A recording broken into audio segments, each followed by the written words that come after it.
Hi everybody. So this is our next chapter we'll be working on called Scalp Care, Shampoo and Conditioning. It's chapter 15 in your textbooks. So I thought this was kind of a cute quote, singing in the shower is all fun and games until you get shampoo in your mouth, then it becomes a soap opera. Or as everybody knows, you get shampoo in your eye. That's kind of the worst. So our learning objectives today are identify the two most basic requirements for scalp care, demonstrate a scalp massage during shampoo service, examine the differences and similarities of treating hair and scalp, describe how hair brushing contributes to a healthy scalp, evaluate the uses and benefits of various shampoos and conditioners, demonstrate proper draping for shampoo and chemical service, and explain the three-part procedure of hair care service and why it is useful. So why do you think it's important to study scalp care, shampooing, and conditioning? First of all, the most important thing that we do with our clients to gain their trust and, basically a client for life is if you can give a really great shampoo. Everybody loves a good shampoo, and you have to kind of be careful with some people with how they like their shampoo. Some people like a really good scrub. Some people don't. Some people have issues with their scalp, their neck. So you have to be very careful. You have to identify and address any hair and scalp conditions. Some require a physician's care, some don't. So you need to be able to understand which ones that you can help with on our end and which ones you need to refer to a physician and if it is contagious. General knowledge of product choices that are the best preparation for other services, and a successful home care regime that will help keep your work looking good. You don't want to give them a beautiful hair color or a perm and then send them home without proper hair care and have them go home and use, God forbid, Head and Shoulders and strip all of the beautiful color that you've done in their hair out. One of the most important experiences that a stylist provides is your shampoo service. So making it a pleasurable experience can have a great impact on your reputation as a stylist and building repeat customers. So your shampoo service encompasses 3 different processes: scalp care and massage, shampooing and conditioning. It should be soothing, pleasurable experience that sets the mood for the entire visit, and it's an opportunity to provide the client with quality relaxation time that frees the stresses of the day. Is nurturing, and when well done, adds great benefits to the hair for styling. Like I said before, the clients will always go back to the best shampoo. Safely and effectively use of massage in scalp care. Scalp care before performing a shampoo service that includes scalp massage. Always complete the client intake form to make sure that if they have any issues with their head, their neck, their scalp, anything like that, it's really important that those things are understood prior to getting started. Your client consultation. Acknowledge and discuss any medical conditions that may produce an undesirable effect. Massage is not recommended for clients with severe uncontrolled hypertension. So again, part of your client consultation is to make sure that they have no issues that are going to be a problem. To begin your scalp treatment, proper maintenance of hair and scalp begins with the practice of shampooing. Stimulation. Massage is the method of manipulating the scalp by rubbing, tapping, kneading it with your hands. It can provide beneficial qualities such as increasing your blood circulation and calming the tenses. People say that if they could, like I've always said, if I ever won the lottery, one of the first things I would do is have somebody wash my hair every day because I love the feeling so much. So page 352 in your textbook is the actual scalp massage procedure. We will be going over that next week in class. We'll be doing the actual scalp massage procedure. So go through it in your textbook, kind of become acquainted with how it works, and we're going to be going through it next week. So scalp treatments, normal hair and scalp treatment is to maintain hair in a clean and healthy condition. Perform treatment only after a full hair and scalp examination. Dry hair and scalp treatment. If there's a deficiency of natural oil to the scalp, treatments will contain moisturizing and emollient ingredients. Oily hair and scalp treatment. The cause is overactive sebaceous glands. The purpose of this treatment is to reduce the hardened sebum that has collected in the pores on the scalp. And anti-dandruff treatment.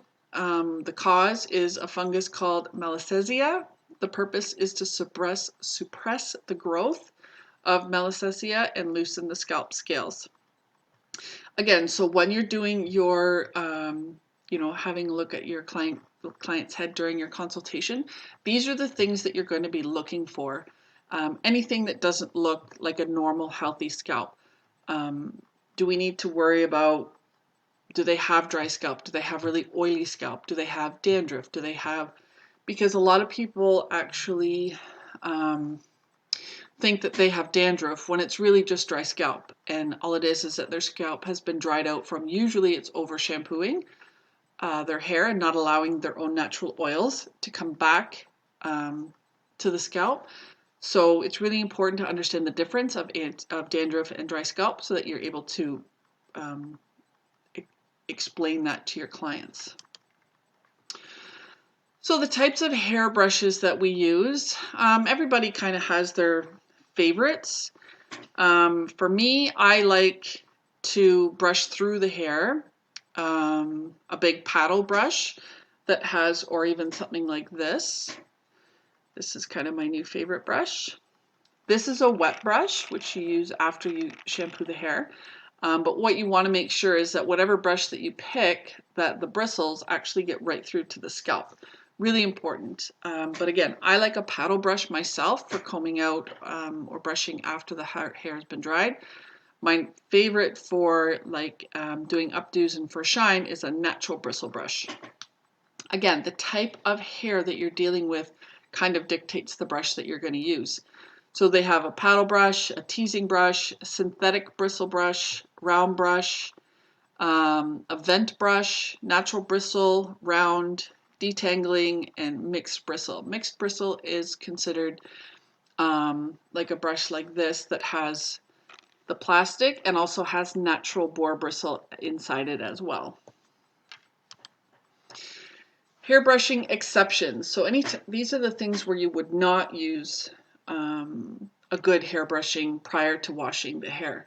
If their scalp is irritated in any way, if they have any type of injury, scar, stitches, scab, anything like that, or they have some sort of an underlying scalp condition, you don't want to be brushing that. You don't want to brush it prior to a chemical service because that actually makes the scalp more sensitive. And then if you're going to put perm solution, bleach, hair color, anything on it, it actually will make the scalp more irritated while they're sitting.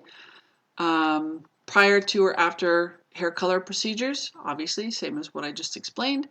Prior to or after bleaching, lightening, or highlighting services. Again, the scalp, because it's had color on it, is a little bit more sensitive now because it's had chemical on it. So it's really important that we don't go through and like rake a brush through it and, irritate their scalp even more. So your basic shampooing and conditioning procedure. Select the proper shampoo. You need to become skilled at selecting shampoos that are correct for the client that you're doing. You don't want to be using like a really heavy deep conditioning shampoo and conditioning treatment on someone with hair like me, where I have like literally baby bird hair. That would be very detrimental to my style because it would make my hair way too heavy.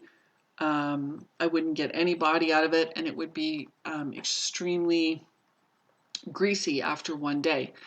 So you need to understand the type of hair that you're dealing with and choose your shampoos obviously accordingly. How often do you recommend shampooing? Scalp and hair need to be cleansed regularly, but only as often as necessary. Most people wash their hair too much.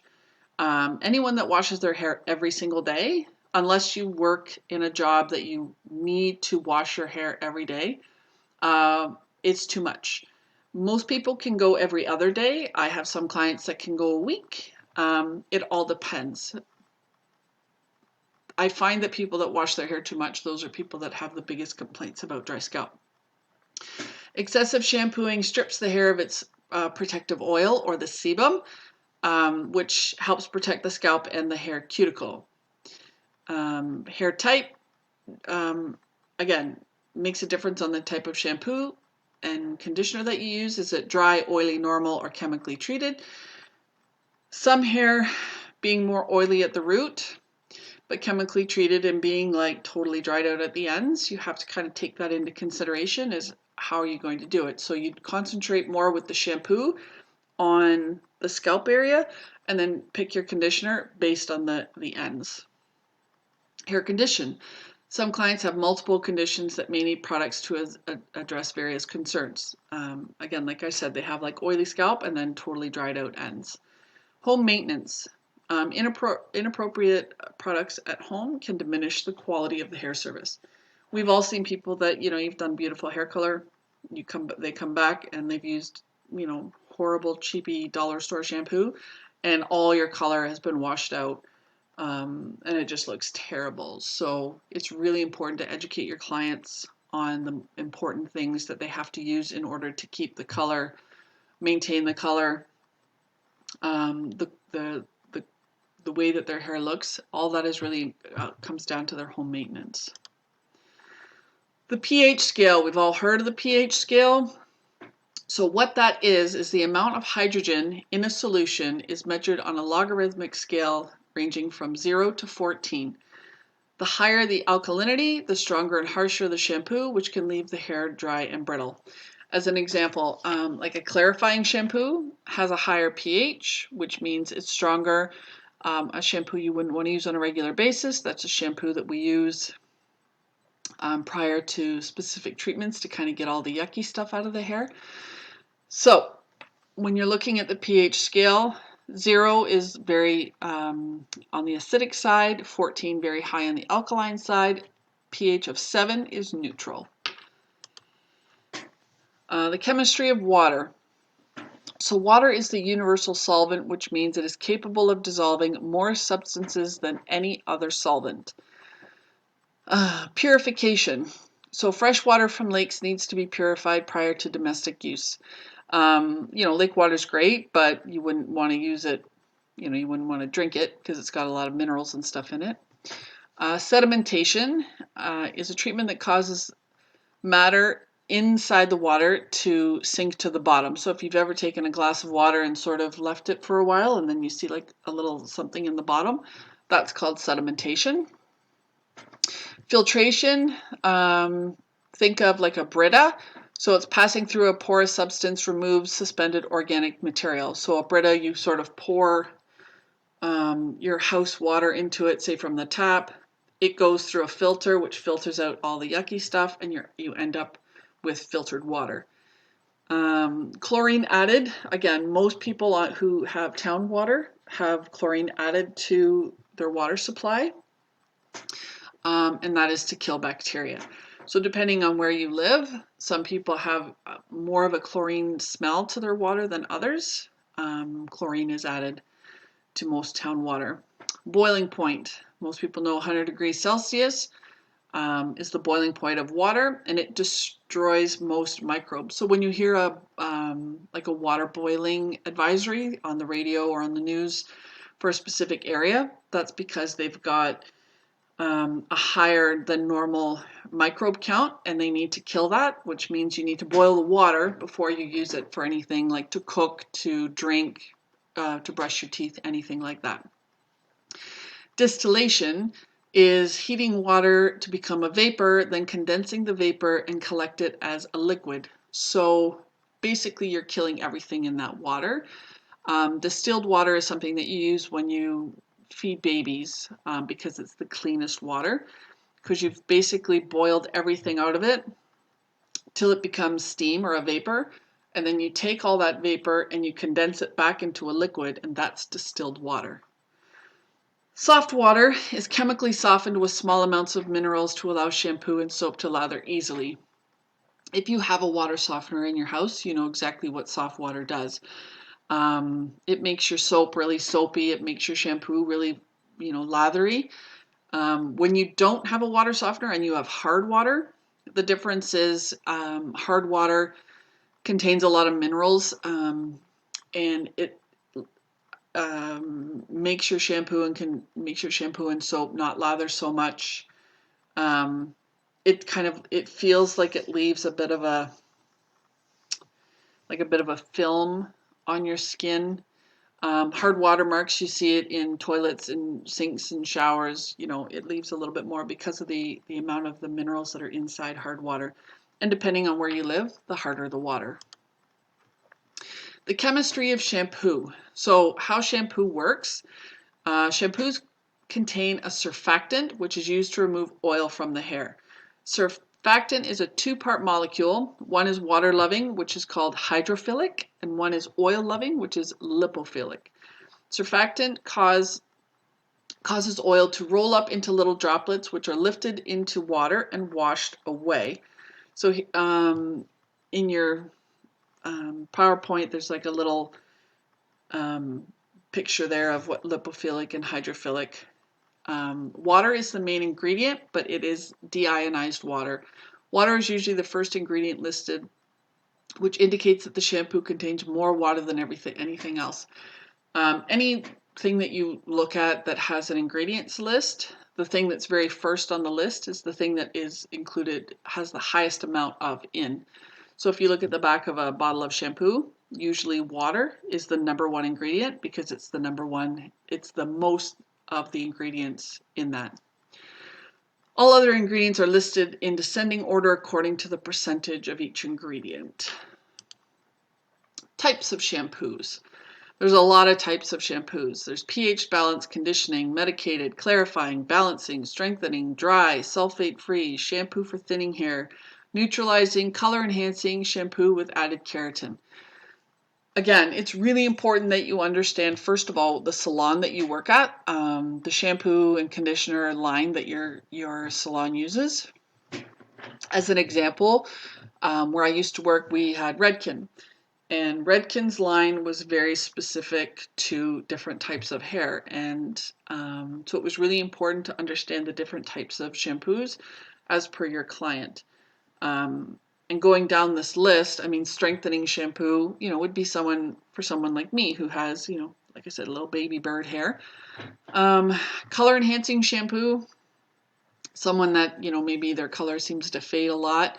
You can give them a shampoo that has added color to it, so it's sort of helping you in between. Dry shampoo, obviously it can come in a powder or a spray type. Even I think there's like a foam type now to kind of get you in those in between. Sulfate-free shampoo, supposed to be, the best for not stripping of hair color, things like that. Conditioning shampoo for people that have more of a drier hair. Medicated shampoo, obviously for things like dandruff, psoriasis, eczema. So yeah, it's important to understand all the different types of shampoo. Recommended use of conditioners. So there's special chemical agents that are applied to the hair to deposit protein or moisturizer that give it strength, body, and protect against possible breakage. So again, there's different types of conditioners. Cleansing conditioner is the gentle cleansing to provide extra nourishment for your hair. Cleansing conditioner is one of those cleansers that is really good for really naturally curly hair. Naturally curly hair is naturally very, very dry, so you don't want to make it more dry by washing it with a regular shampoo. So a cleansing conditioner actually is really moisturizing, but also cleanses the hair at the same time, but doesn't strip all the oils or anything out to make it go fuzzy. It actually keeps it in really nice condition. Rinse out conditioner is one most people use, also called cream rinse. Kind of work it through the hair after the shampoo, rinse it out, moving on. Treatment or repair. These are the things that you would use as sort of special with your client. If they need a deep conditioning treatment or a strengthening treatment or a detoxifying treatment, these are things that you use after you would shampoo the hair. Normally leave it on 5-10 minutes, rinse it out. Leave-in conditioner is usually a spray-in or like a cream.